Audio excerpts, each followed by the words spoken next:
Hey guys, welcome to my channel. If you're new, my name is Roxy Bennett, and this is my ponytail channel. On this channel, I share with you guys my clients' work, my client work, and just the hairstyles that I give my clients. A lot of the times I am doing a ponytail, but I just like to show you guys like how I do each ponytail depending on like the hair density, hair texture, and stuff like that. So that kind of makes the difference. But in this video, I'm doing a half up, half down. And this client here, her name is Stephanie. She's actually one of the wedding planners for my wedding. So when I saw her show up, I was quite delighted because she was such a great help. But anyway, like I mentioned, I'm doing a half up, half down. And I'm just anchoring the back section here. I am doing a quick weave method, so I won't be sewing it, although you see me braiding. I'm just making an anchor so that I can sew on the cap, the wig cap afterwards. For the back section, I like to put wrap strips over the braids at the back and then put the stocking cap over and sew that down. I used to use the Morning Glory or the GPS or the Robert Diamonds.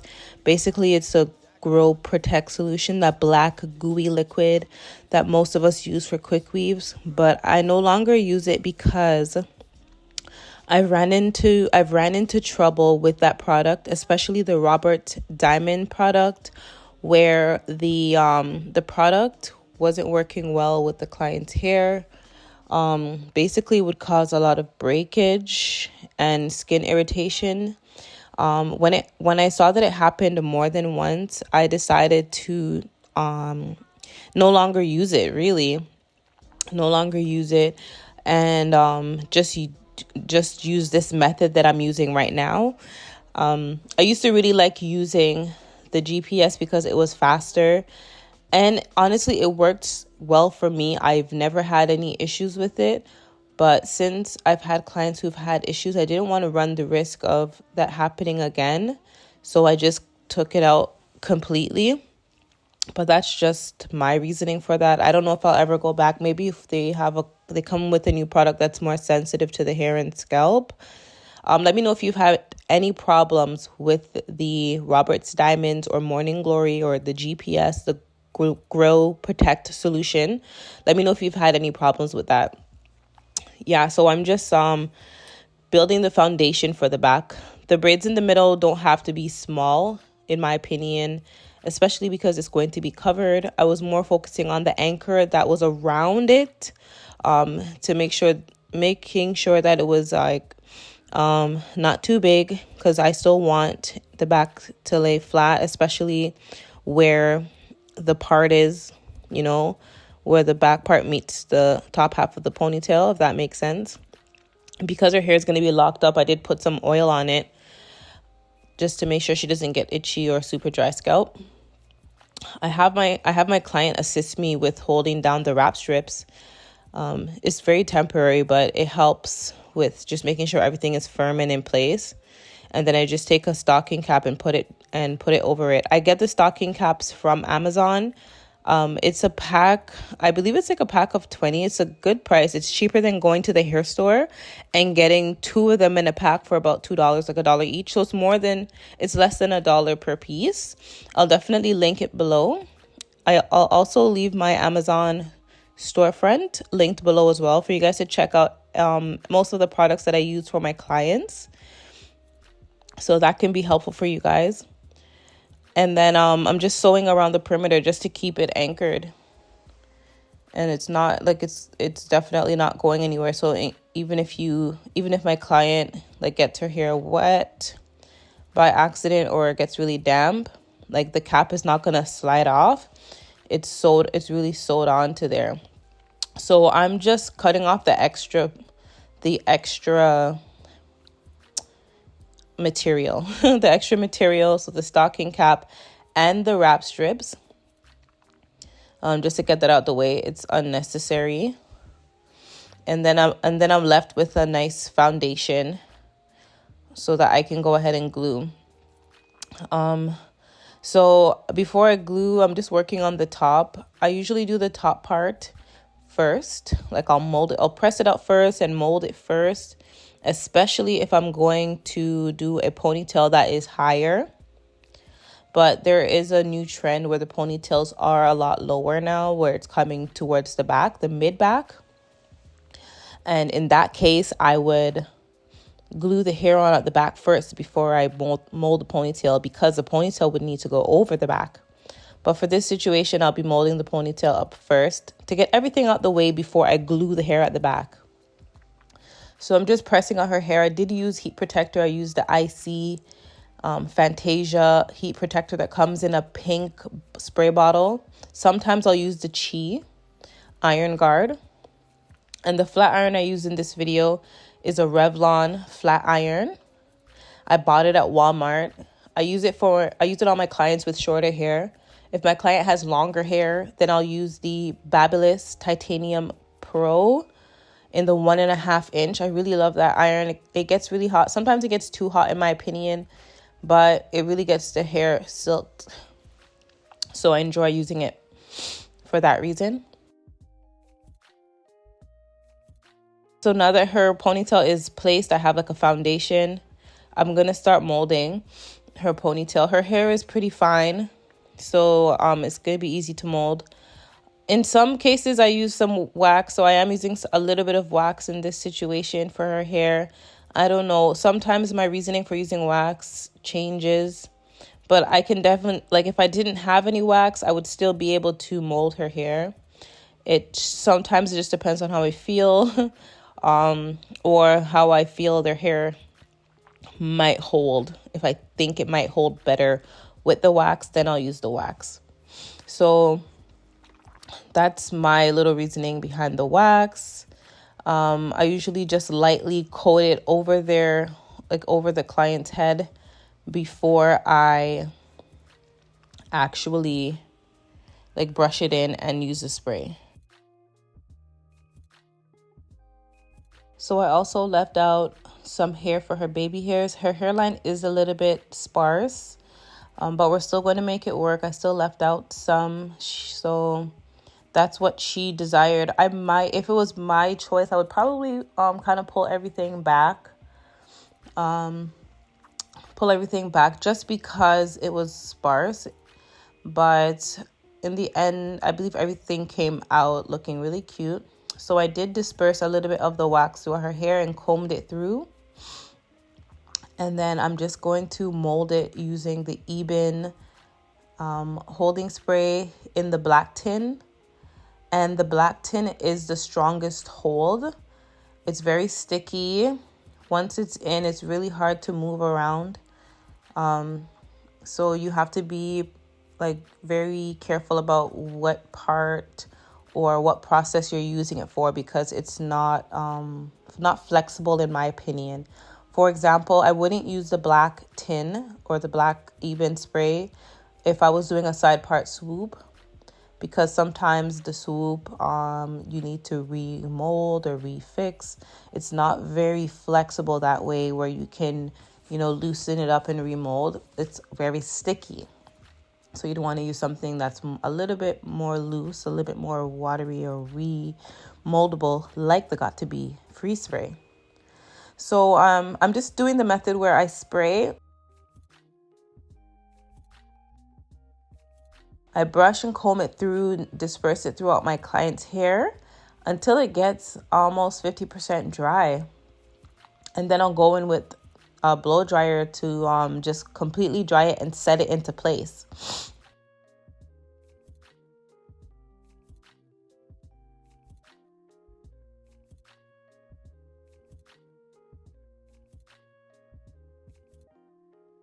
The brush I'm using is from the beauty supply store. It's from the Red by Kiss brand, or Kiss. Unfortunately, I'm unable to find it online. I've searched high and low for it, and I can't find it online. So right now it's only available in stores, as far as I know. But it's a good brush because it's quite dense. It's a good size. It's bigger than your typical edge brush. So it gives you a good amount of coverage, but not too much coverage. So you're able to work on a particular section, but it's not tedious because it's still wide enough to, it's still wide enough. It gives you a good coverage, if that makes sense. So I enjoy using this brush. I have so many of them. I reuse them as in I wash them, sanitize, and not even sanitize. I disinfect them and reuse them. And they're still holding on strong. So yeah, so I'm just finishing up the molding process. And once that's done, I'm kind of just tightening the ponytail.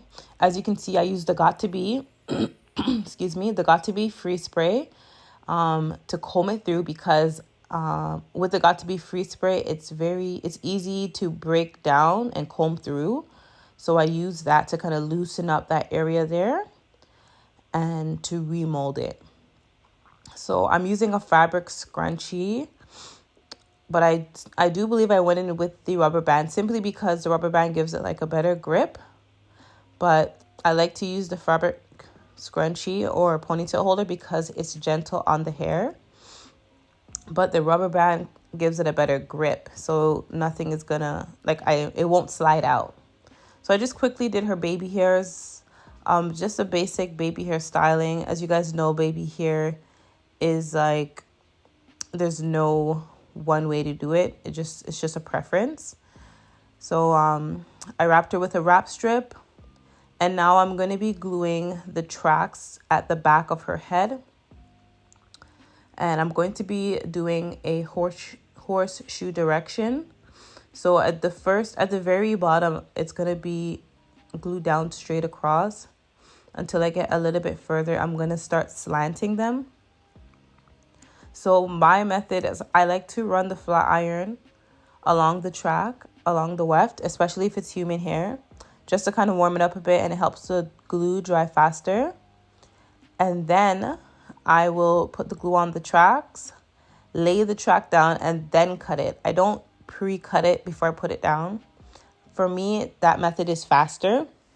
It's just something that I've been developing or been doing over time. I find that it is faster because I don't have to go in twice. Measure, cut, glue, and lay. I just glue and lay, cut. Hope that makes sense. And guys, I'm using my favorite blow dryer.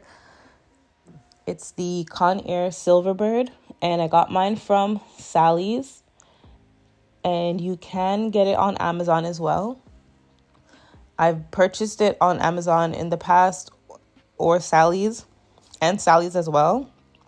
It really just depends on what's convenient for me or how soon I need it. So like I mentioned, I'll link everything below if you're interested in a good, powerful blow dryer with multiple settings. And it comes with the comb attachment and the concentrator. The concentrator is useful, especially when you're blow drying wet or damp hair. And it is useful when you are molding, although sometimes I don't use the concentrator for the mold. The teeth attachment, it does kind of bend and it becomes unusable, but you can definitely buy an attachment at the hair store.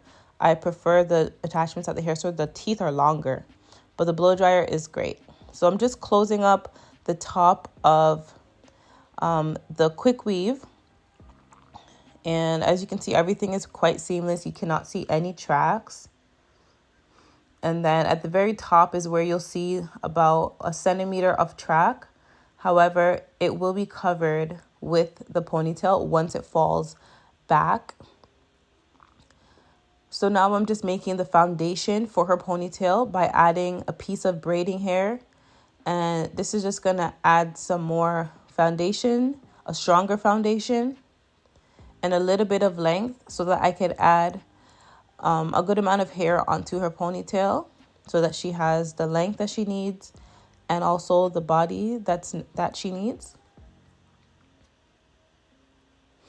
So I am gluing the ponytail on. So I'm using wrapping paper to protect the hair from the glue.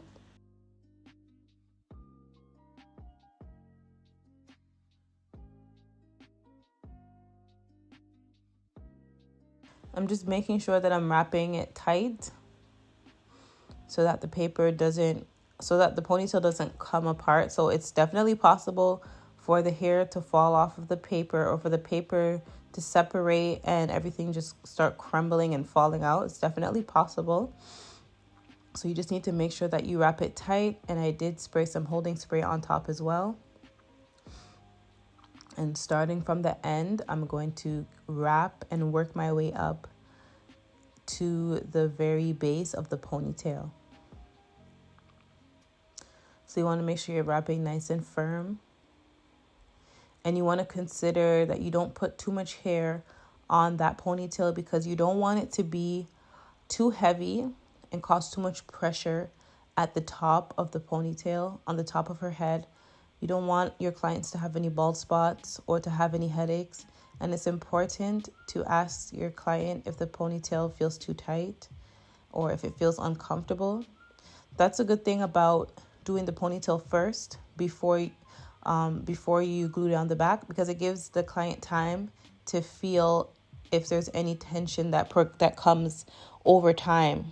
So usually if it's too tight, you'll only feel it like afterwards, like hours later or moments later. So I did give her some time in order to feel whether the ponytail is going to be too tight or not. And once that's good, then you can continue. And if it's too tight, you just kind of loosen it up. So to close off, I did take a piece of hair and I wrapped it around the base using hairspray and a little bit of glue. As you can see, the ponytail is falling over the very top piece at the back where I closed off the quick weave. So everything is hidden and seamless. So she has no leave out, guys. I did go ahead and give her some quick curls, some quick loose curls. And it looks like this, guys. I didn't have like a finished look photo, but this is how her ponytail is looking. It's looking very cute and natural, very soft and pretty. I just threw some light curls in there using my flat iron. It wasn't very detailed. I don't think she wanted it curled too much, but I didn't want the ends just to look so flat. So I just threw some curls in there for her. Anyways, I hope you guys enjoyed this video. I hope it was helpful. Let me know if you guys have any questions, any suggestions. And don't forget, I've linked everything below for you guys to check out. And you guys can also check out my Amazon storefront if you guys are interested in the products that I use to achieve my ponytails. Thank you so much for watching. Have a good day. Bye.